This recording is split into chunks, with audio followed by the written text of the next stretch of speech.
Tammy joining us online or not joining us? I haven't seen anything from anybody, so. We have names, maybe I'm not sitting Are where we I'm set? supposed We to be. going? Are we streaming now? Well, it's a work session, as long as we have an audio, right? Yeah. Do we have independent audio, or are we using the YouTube audio? Is it perception? Am I supposed to be over here? As long as we have We're now in audio, we're person. fine. If I ran out. Yeah. We're in person, and I don't think we no longer need to stream work sessions or RDA I to went to YouTube. the I think Biggs we're good County now, Commission so meeting. just city council meeting Is that- needs to be streamed to YouTube. Property We'll have an answer by then. questions. Say again? I said I'll have an answer by No then. question. Didn't ask any. Not one mask. They actually got up and said at the So we're beginning of good the then? meeting, We at least have the audio, you're saying? no longer have a Okay. mask requirement. Yeah, the signs are all the same. And also, Mayor, the Zoom link is on the agenda, so people can participate remotely. via Zoom. All right. I'll wait for you to pull it up on the screen. That'll be my signal, Jennifer, ready to go. That's Beautiful. outside. All right, Sure I do. Are we streaming? I've got mine. we're recording. Welcome to the redevelopment agency in Centerville City, meeting at City Hall on 5:30 PM on May 18th. Let's make sure we have our quorum of our directors present. Director Ince, Present. Director Meekum, Present. Director McEwen, Present. Director Ivy, Present. Director Fillmore. So we have 4 or 5 of our directors present. So we can proceed with our business. Okay, the items on our agenda tonight is the first item is the Zoom link. Everybody could see that, so we'll skip over that. The second item is amendment number 1, the tax increment agreement for development of land at the Legacy Crossing Theater. Jake, were you going to talk about that? Thank you. Well, I was kind of hoping Dan Brightenside would be on. He said he'd participate. Do we want to in Zoom. skip to another item? Yeah, Come why back don't to we, it? yeah, let's do that. The other ones I don't think is as important. For him to be there. Okay, so, should we skip to 3 or should we go to CW Urban? Okay. Okay, so we will just come back to item number 2. We'll go to item number 3, which is amendment number 1 to tax increment participation agreement regarding the pasture LLC. Is that one, Jake, for you? I think Lisa and I can handle this one. Basically, this is an amendment agreement with the pastures due to some changes and some requirements by the city with the zoning, and you can read it in here, what the requirements are. The 2 parcels are going to be combined into one, and the agreement is pretty specific about which parcels would receive that tax increment. What this agreement, or what this change does, this amendment to the agreement, is gives it a little bit more flexibility on what the definition is of those parcels. It's that same area of land, but it can change the parcel ID for that tax increment. So in essence, that is what it's doing. So no change to the area, no change to the actual Doesn't amount affect to the of tax zoning or increment. what they can do on it or anything. It doesn't affect any of that. No. All this does is, in the agreement, change it from the specific information on what those parcel IDs are to allow it to be redone. Larger. Yeah, it can be larger, it can They change the could have parcel more IDs. cows. Well, I mean, it could happen in the future too, yeah. So that's all this does here. So it's to protect the pastures, make sure they still receive their tax from the development of that property. That was already agreed upon years ago. Lisa, I saw you pop up on the screen. Did you have more to add to that, to Jake? Sorry, Jake, were you done? We're good. Okay. No, I think Jacob did a good job explaining that. It's just that the applicant was concerned that the participation agreement for tax increment referred to a specific tax parcel ID number, and that's going to change. And so we're just trying to make him feel comfortable that his project will still be eligible for tax increment, and specifically identifying that new, soon-to-be new parcel ID number. Won't increase any of the, won't get him more tax increment. No, it would be the same. Same area. From the directors, any further questions for Jake or Lisa? If not, it looks like we have an amendment that we need to take a motion on. I would make a motion that we approve the First Amendment to the tax increment agreement between the redevelopment agency of Centerville City and Pasture LLC. Second. We have a motion and a second for the discussion. Let's do a roll call vote. Director Entz? Aye. Director Meekum? Director McEwen? Aye. Director Ivy? Aye. Director Fillmore, just in case she's out there. I don't see her though, so that motion passes. We ready then to go back to item number 2, amendment 1 to tax increment? I think we have them on. Okay.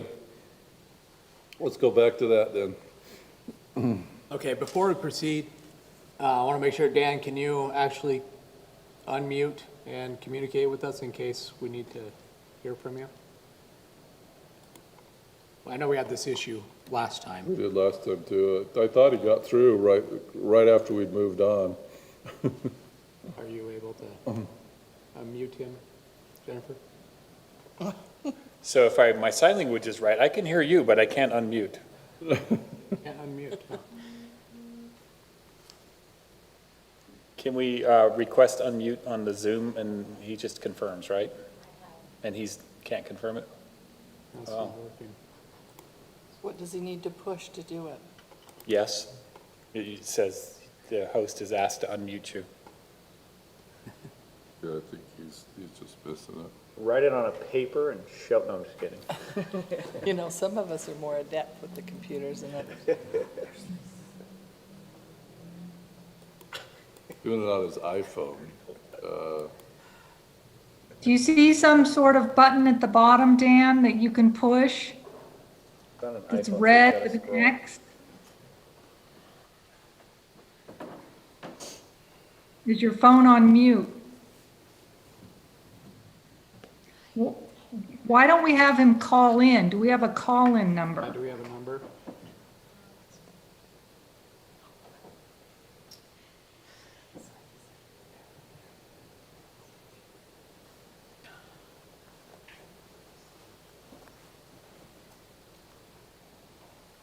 You trying to find a call-in number, Jennifer? Yeah, maybe if you could just put that That's call-in public number comment, on. but he can use that phone number that's on there to call in, and it will be broadcast over Zoom. What's the phone number? He's got his pen and paper ready. Yeah, I'm with you, Dan. What is it? It's not on the agenda. You have to go into the city recorder. 346-248-7799. The one before that. Did you get it?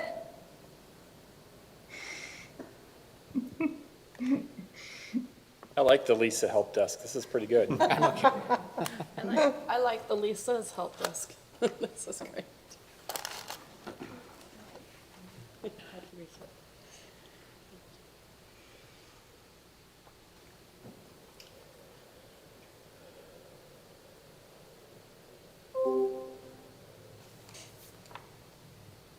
I think that number needs to be updated. Oops. Couple things. I'll try to call it as well. No, it's gonna be a different number. See if it's. Oh, where did it go? It's the wrong number. Oh, Well, can we just give him the number in interest of time and is it on the slide? Yeah. Oh, there is the other Lisa. I wasn't looking in that direction. You could have them call one of our We've got cell the help phones or desk something. going on. I said, I like the Lisa help desk, and I didn't look to the side. I'm still here. Can I help you? Have Lisa Bednar's too. Yes, we'd like you to fix the windows.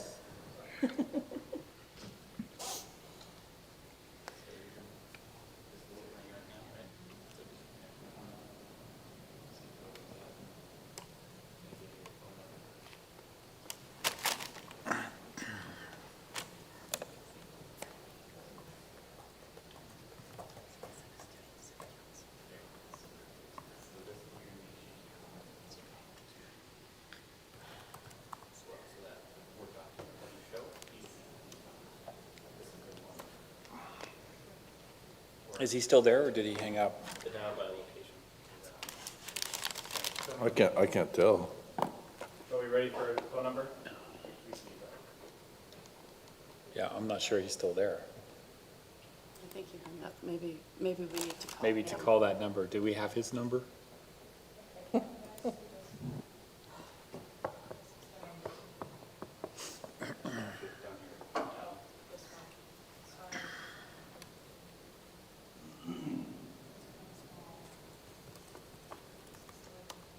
He's not. I think he's gone.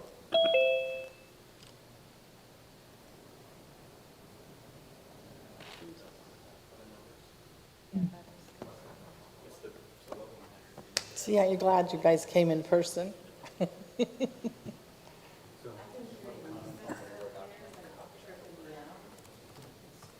I know. I know. I was the same way. I'm like, So we got one thing right, huh?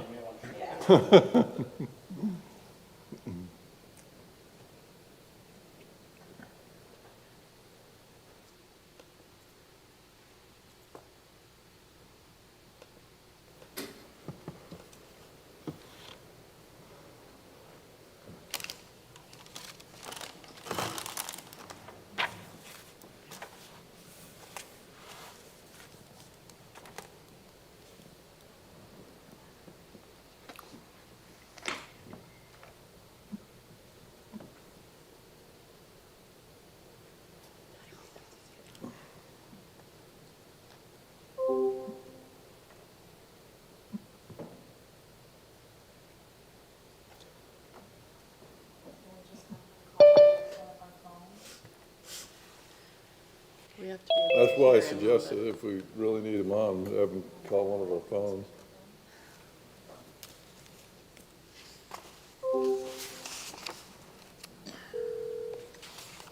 Hey, Hey, Dan, I got Dan here, we can all hear him. I've been trying to get the meeting ID. Put it up my number. microphone. I could see you and I just couldn't unmute my phone. I hit all the unmute things, it didn't work, so, So can you guys hear him okay? All right. all right. Okay, Dan, you're here. All right, go ahead, Jake. Can you- Okay. So you remember at the last meeting that we were at, we were talking about the agreement that we have with Legacy Crossing Theater LLC. And in order for them to receive their tax increment, there were 4 conditions that they needed to meet. One of those conditions was ticket sales of 500,000 or more in the prior year. Due to COVID, this last year, their sales were 160,000. I think it was right around 160,000. So they didn't meet that condition. The agreement is rigid enough that it doesn't allow the RDA board the discretion of whether or not to give that tax increment anyway. So staff was directed to amend the agreement to allow for a specific, very specific condition. And that's what Lisa has done with this agreement here. It refers specifically to the COVID-19 pandemic, and that's one of the conditions for allowing the discretion of the RDA board to give that tax increment to Legacy Crossing Theater LLC. That's the gist of that. And so that's what we're presenting to you this evening for discussion, how you want to proceed with that. It's the RDA board's discretion. And of course, we have Dan here, if you guys have any questions for him, any discussion, anything he wants to participate in that discussion. So if I remember the main thing we discussed is what you just said, making sure this agreement was such that it was a one-time thing, right? Right, and it is specific to the COVID-19 pandemic. Okay. Directors, did we want more out of it? Did we ask for anything else on it? And we're only aware of this one situation where the participant was unable to meet the conditions of the agreement. Right, Jacob? Would it affect the amount of the increment that they didn't make a certain amount of, is it based on? It's based How on much money? property tax. Based on ticket It's- sales. But it's an all or nothing. They get it or they Right, don't. but the increment, it's on their property tax. So it's the same if they've sold 1 million tickets or one ticket as far as we're concerned financially, or? Correct. Yeah, I had raised, do we need to look at financial information? And people pointed out that, no, it probably wasn't really appropriate, and at the end of the day, I agreed, so. They've still already made the investment in the area, which is part of Right, that I just increment. wondered if it was, It's allowed if other they made development to this, occur. wanted to make sure it didn't have anything to do with sales tax. So we weren't giving them this big thing, but we're short on sales tax from them too. No.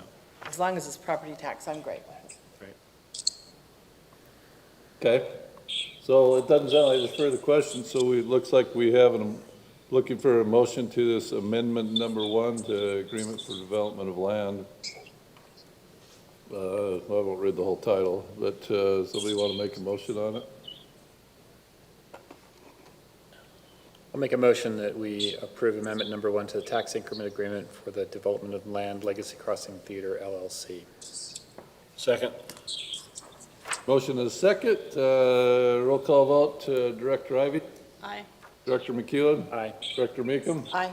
Director Ince? Aye. That motion is unanimous. All right. So I guess that would bring up the second part. Second part. Now the Oh, discretion, yes. now you have the discretion. So what is the direction on that? Are we remitting the full tax increment? Okay, so I think we need that direction too.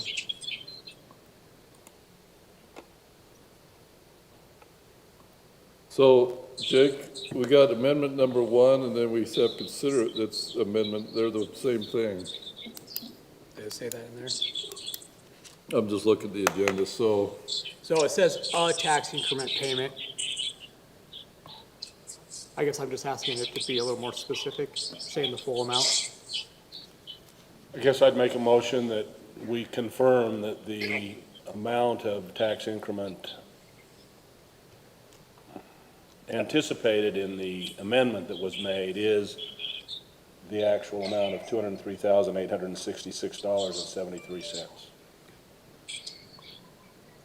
Well, Is that what you're looking for? That's what I'm looking for, yes. I'm going for the procedural problem of we have it listed on the agenda to amend, but we don't have it listed on the agenda to grant the increment. So I'm making that a Lisa question. Is that procedurally too sticky?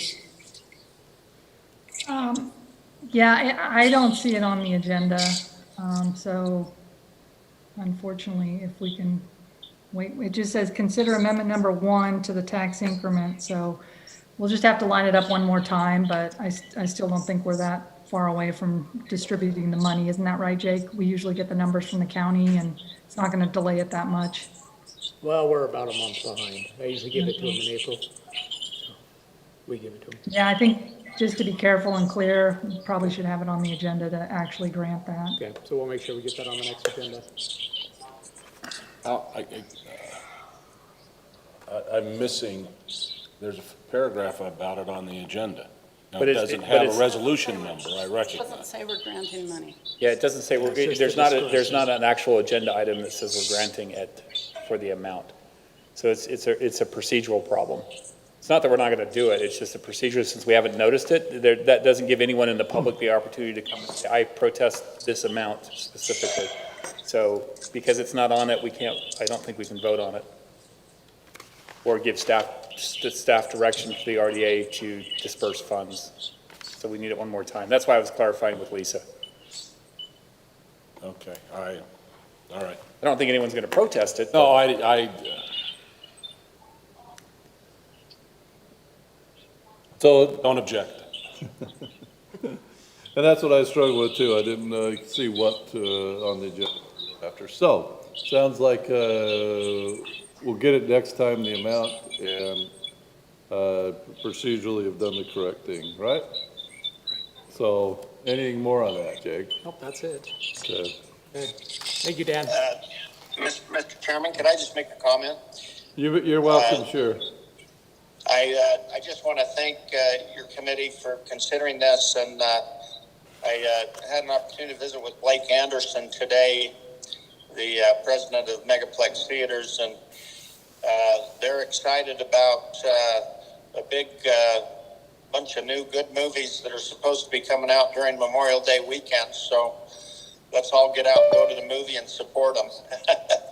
But I might add that if we took the average of the last 10 years, most of the years far exceeded the 500,000, and we would have been north of that even in spite of the COVID deal. So anyway, we sure appreciate your consideration of this matter, and we're happy to be involved in the city with that entire development. Can you hear me, Dan? I can. So are you Yes. still gonna be, with these new movies, you still gonna be doing your private showings? Or back to just showing, using all the screens to do these new movies? I'm sorry, could you say that one more time? I couldn't quite catch it all. I was just curious, you've been doing these private showings where you rent out theaters. I didn't know with the new movies coming out, if you're still gonna continue that, or you're gonna be able to? Yes, good question. They actually will still do private showings for businesses and so on that want to reserve the theaters like they have in the past. But then, of course, the theater will all be available to the public as well. Okay, Thanks. Thank you. thank you. Thank you, Dan. You bet. Thanks, Jake.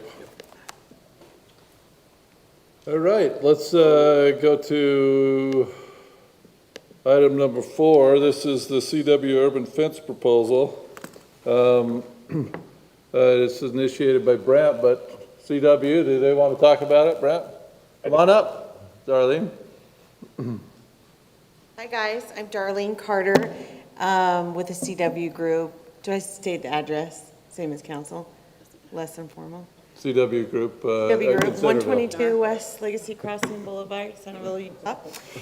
Dane Smith is with me. He is our land development manager and overseeing the project at the Hive. As many of you know, we have mobilized on the project, and one of the things that we discussed in the approval process is that we would work with the neighbors on a fence. It was approved that we, by code, could put in a 6-foot fence, and we intend to do that. So we have been working with the neighbors, but our desire is that we would actually replace the fence on the north and the south side of the property. And the south side of the property is a fence that, to the best of my knowledge, was installed by you guys? The RDA installed that. By the fence for RDA? Centerpoint Theater, correct. And so it's a white vinyl fence that is 8 feet. In doing our research, one of the things that the residents and us as the landowners had a major concern over was the ability for a fence to stand in the wind. And so we've actually done some tests on some fencing and have found that 8-foot fences do not stand in the wind as well as a 6-foot fence because they can't be reinforced as well.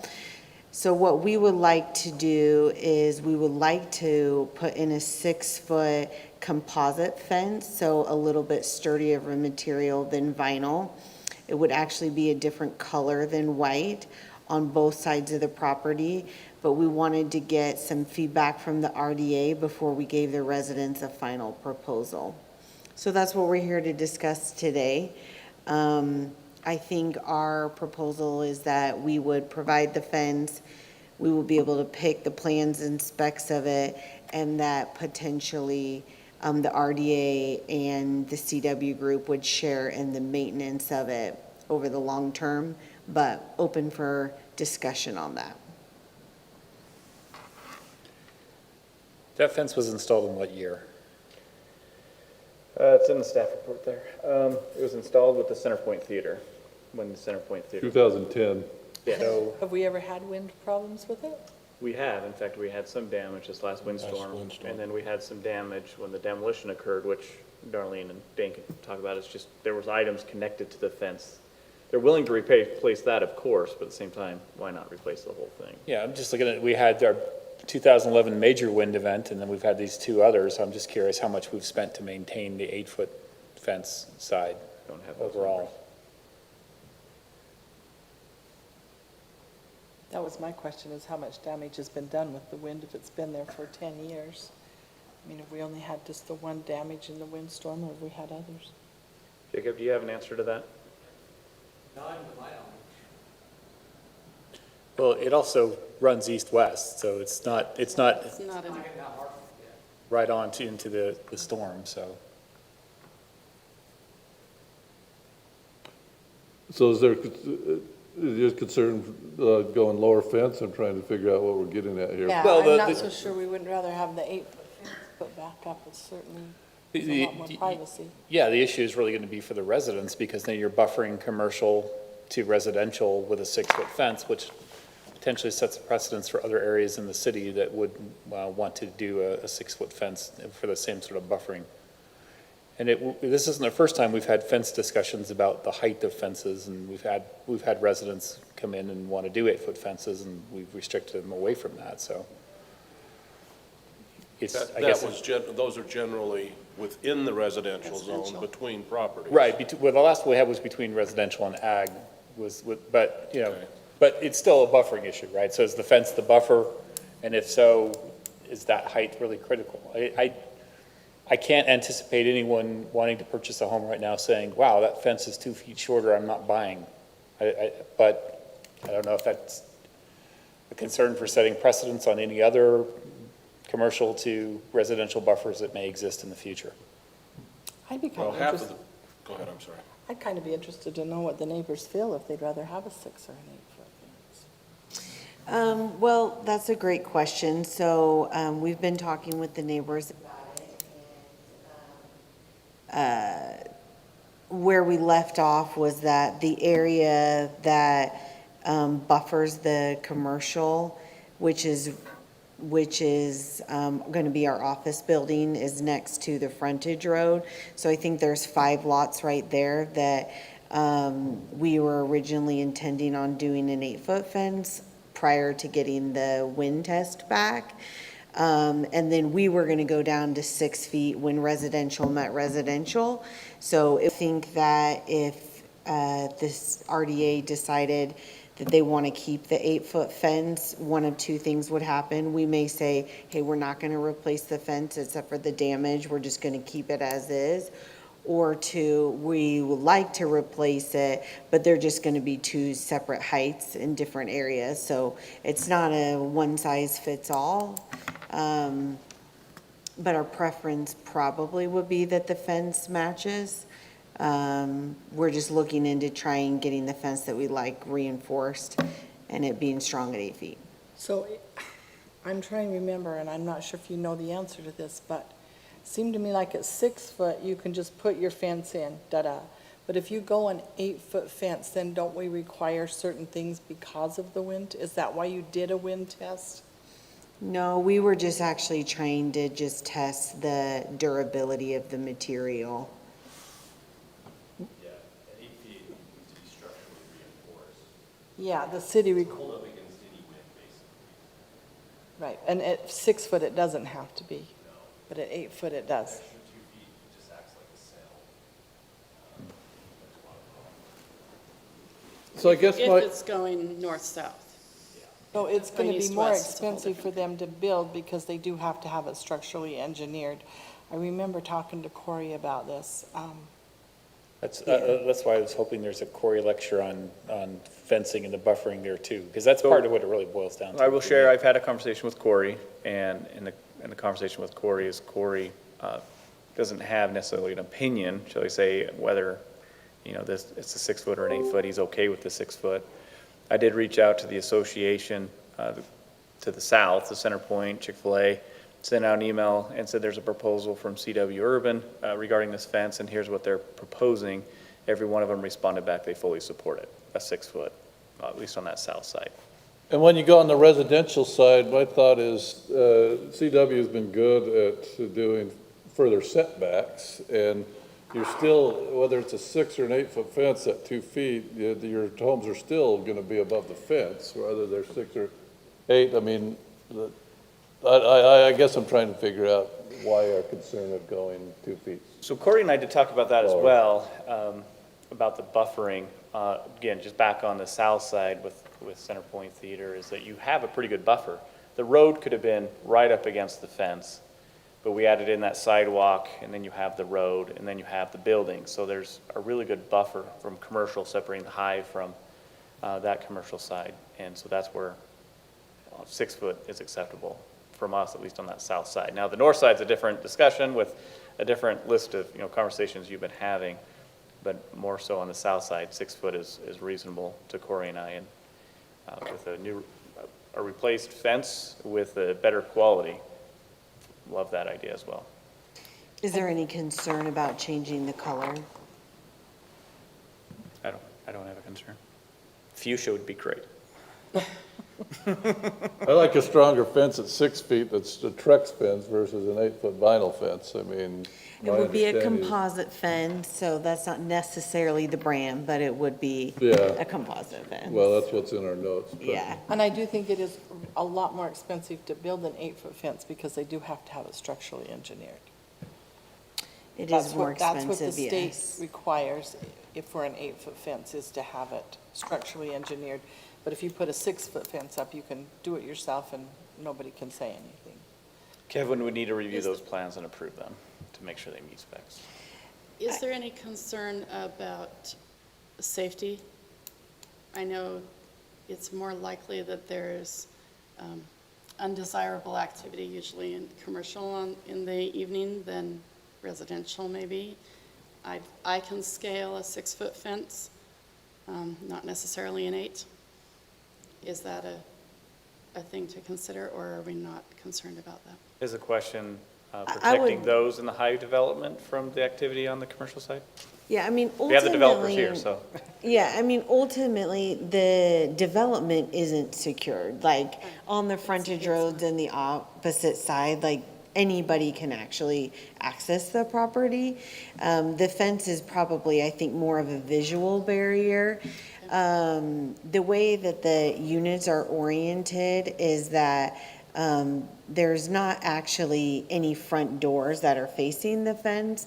So within the community, the end units face the street, but the end unit that faces the commercial area is actually going to be facing either east or west on the front door. So we're not overly concerned about that. Concern is for the residents that are already living there. So the residents to your north. Well, I think that's a separate issue. The approval that we have is that we can install a 6 foot fence. And so just in good faith, we're working with the residents to try and come up with a consensus. I believe that, for the most part, they're satisfied with the idea of those 5 lots that are next to the frontage road actually having a taller fence. We have discussed with them, it's actually not, the fence, the 2 feet taller fence isn't going to be as big of a buffer as the trees that we're planting. So, I mean, it's more than just a fence discussion. We're showing them the species of trees. And then we strongly feel that on this side that the residents are to residents, we should have a 6 foot fence just because that really is what's common in a neighborhood area. We have adjoining rear yard setbacks at 20 feet. And just to be honest, I just don't think 8 foot fences are very neighborly. I agree with you. On a residential to residential zone, absolutely. I think 6-foot fence works just fine. Yeah. Yeah, to your point on safety, my concern is that particular area of town, because it's easy access to the freeways, crimes of opportunity be what you're trying to prevent. So does that visual barrier help? Who knows? Maybe, maybe not.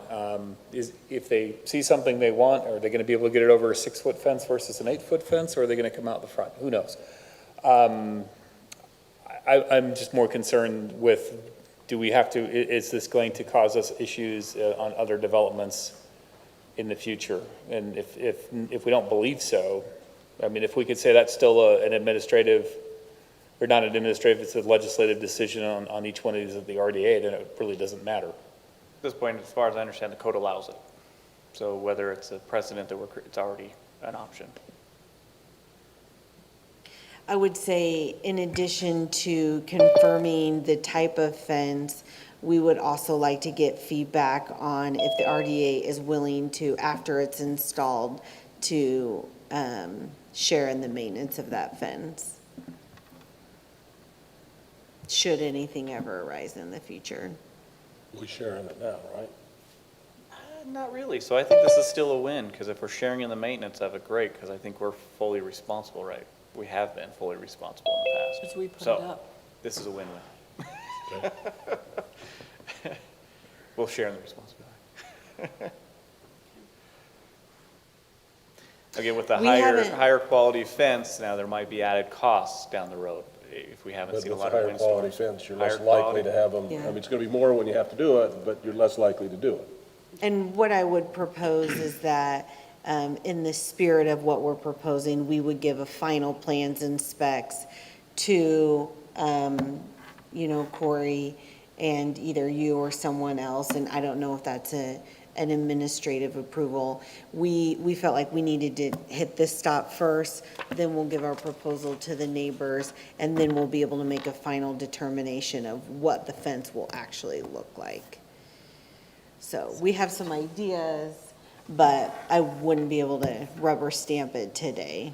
So just to throw a little thought out there, and I'm not saying this is a do or die, it's more of a consideration. If you go over to our community park and you walk along the long fence lines that are there, you'll see that several private property owners have actually cut paths and put gates to allow people in the neighborhoods to the north to access into the park from, without going all the way down to frontage or all the way up to 400. They can actually cut right through the neighborhood. So I'm wondering, just out loud, if perhaps a gate that allows the community to access through without coming down to frontage or up to 400 would be interesting to the To RDA. access the commercial? Right. There are calories that will be lost if I have to go around instead of going right to Chick-fil-A, or for that matter, getting to the theater. I hear you. I am a on two-time somebody's Chick-fil-A-er a property. day. But I do have concerns because, once you do cross the fence, that is maintained by a homeowners association, and those people are responsible for that area. So to potentially invite more access, I feel like puts the HOA at a little bit of a vulnerable spot. Fair enough. I like what he's saying, but like this, I could see your response versus, Well, and there again, we're versus they're wanting going to, into the city park. right, and we're But- wanting but to I'd like the protect thought. them. We don't really want to let another outlet into that neighborhood. Well, but that goes with the whole argument about fence height, or does it buy you anything? Because if you breach that fence with a gate, does it change that dynamic? And I'm thinking, if the argument is that it would, then your fence height is probably wrong. So it's kind of a little bit of a leading question, but, we do have accesses that are in the other neighborhoods, and they're actually cutting through somebody's backyard, which they've been gracious enough to leave open for years for the neighborhood to come through. So just an interesting concept. We did have conversations about, even on the west side between Chick-fil-A and the commercial building, maybe no fence there or even a wrought iron, but there was some, no, we really would like the fence up.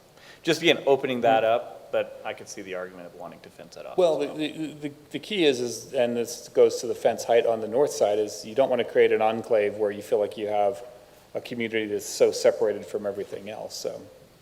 Yeah, I would also say that just in my past, having and working with city engineers or traffic engineers, having an 8-foot fence that's running adjacent or perpendicular to a frontage road when there's a bend is generally not the best for sight. So I think a lower fence would actually potentially have some maybe safety, because it is kind of a funky way to turn and then pull into that Chick-fil-A. And I only know that from personal experience, but you got the McDonald's going one way and the Chick-fil-A going the other, and Some of us have plenty of personal experience with that too, so so, we understand. yeah. So, you know, Well, I don't hear a lot of negative to it. I think it's a win, whatever happens. Yeah, I do too. So then I would motion that we instruct staff to work with CW Urban on the final details of the fence proposal to be represented with the RDA with costs that can be voted upon. Second. Motion is second, all in favor, aye? Aye. Opposed? Great, sounds unanimous. well, I appreciate it, and I will also say, it's really great to see all your faces. That's what I was just gonna say. I just told Dane, I said, you know, it was a really long year, and I appreciate everyone's help on this project, and I just want to tell you that to your face. So, thank It you. makes a difference. It's like when I came in and greeted you tonight. I mean, we've had a lot of meetings, Yeah, you know, on Zoom, but Yeah. never met you in person, so. yeah. It's a Well, pleasure. I apologize. I So I'm should gonna, have dressed up more formally today. No, you're but you're It's been fine. a long day, so. So now that the actual business piece is done, I have a question, and Sure. this is totally off topic.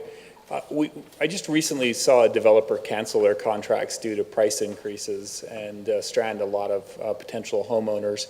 What is your philosophical notion on that, and how are you going to protect future residents of Centerville from a similar situation? I'm sure you're aware of which one I'm talking about. Yes. Well, I don't think there's just one. I think there is multiple builders who are exercising their right to cancel contracts. We have not elected to do so at this point. I think that would be a last resort effort, that should only take place if the builder was truly going to lose money on the house. I think I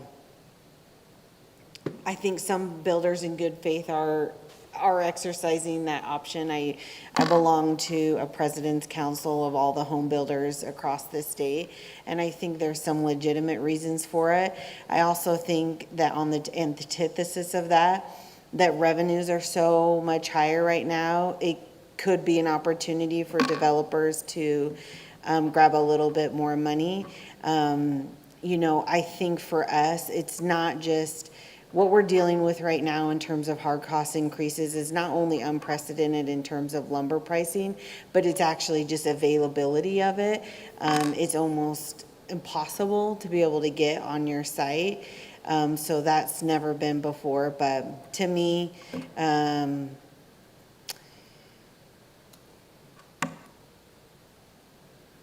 something even more catastrophic would have to happen for us to do that. In terms of this particular project, one of the things that we do is on our multifamily, we just don't allow for pre-sales.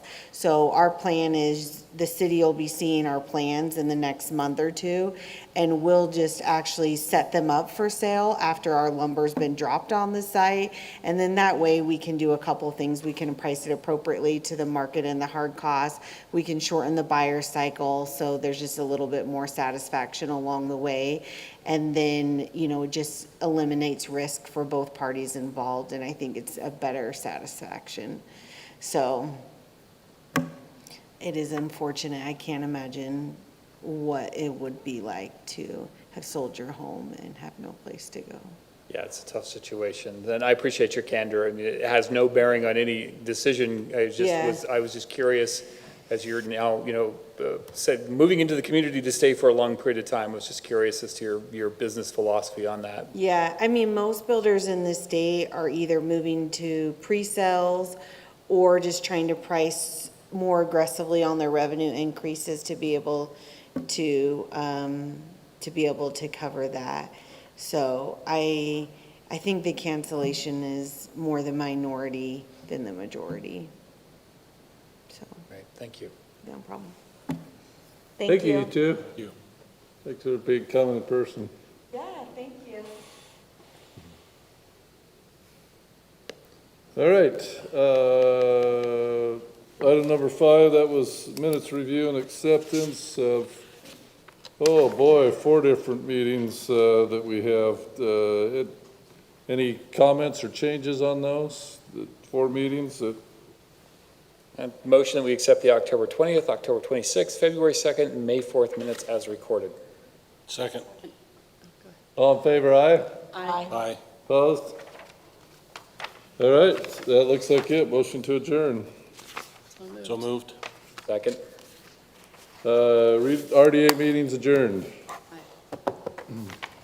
So the Google sphere says change your tags.